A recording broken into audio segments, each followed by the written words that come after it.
ప్రభువు పేరట మీ అందరికీ శుభాభివందనములు. చార్లెస్ స్పర్జన్ గారి విశ్వాసపు చెక్బుక్ నుండి ఈరోజు అనుదిన వాక్య ధ్యానం. నీతిమంతుల నివాస స్థలమును ఆయన ఆశీర్వదించును. సామెతల గ్రంథము 3వ అధ్యాయము 33వ వచనము. అతడు దేవుని యందు భయభక్తులు గలవాడు కాబట్టి దేవుని కాపుదల క్రింద ఉంటాడు. ఇంటి పైకప్పులా ఉండి దేవుడు అతనిని, అతని కుటుంబాన్ని సంరక్షిస్తాడు. అతని ఇల్లు ఒక ప్రేమ నిలయం.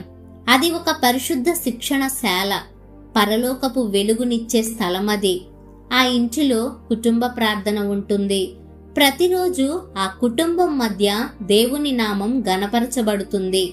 కాబట్టి దేవుడే ఆ ఇంటిని దీవిస్తాడు. అది చిన్న పూరి గుడిసె కానివ్వండి, పెద్ద రాజమందిరం కానివ్వండి, దాని పరిమాణం బట్టి కాదుగాని అందులో నివసించే వారి భక్తిగల ప్రవర్తనను బట్టి దేవుని ఆశీర్వాదం ఆ ఇంటి మీదకు వస్తుంది. ఆ ఇంటిలో ఉన్న యజమానుడు, యజమానురాలు దేవుని యందు భయభక్తులు గలవారు కాబట్టి ఆ ఇల్లు ఎంతో ఆశీర్వాదకరమైనది. చివరకు ఆ ఇంటిలో ఉన్న కుమారుడు గాని లేక ఒక పనివాడు గాని తన సత్ప్రవర్తన ద్వారా ఆ ఇంటి మీదకు దేవుని ఆశీర్వాదం తీసుకొని రాగలడు. ఒక కుటుంబంలో ఉన్న ఒకరు గాని ఇద్దరు గాని దేవుని దృష్టిలో యథార్థవంతులుగా ఉండేటప్పుడు వారిని బట్టి దేవుడు మొత్తం కుటుంబాన్నే సంరక్షించి అభివృద్ధిపరచి పోషిస్తాడు.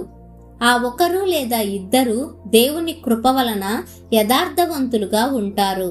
ప్రియులారా, బేతనీలో ఉన్న సహోదరీలు యేసుక్రీస్తును చేర్చుకున్నట్లు మనం కూడా ఆయనను నిత్య అతిథిగా చేర్చుకుందాం. అప్పుడు మనం ఆ ప్రభువును బట్టి నిజంగా దీవించబడతాం.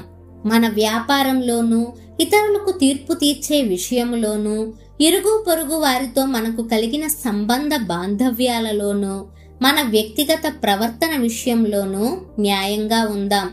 న్యాయవంతుడైన దేవుడు అన్యాయపు కార్యాలను దీవించడు.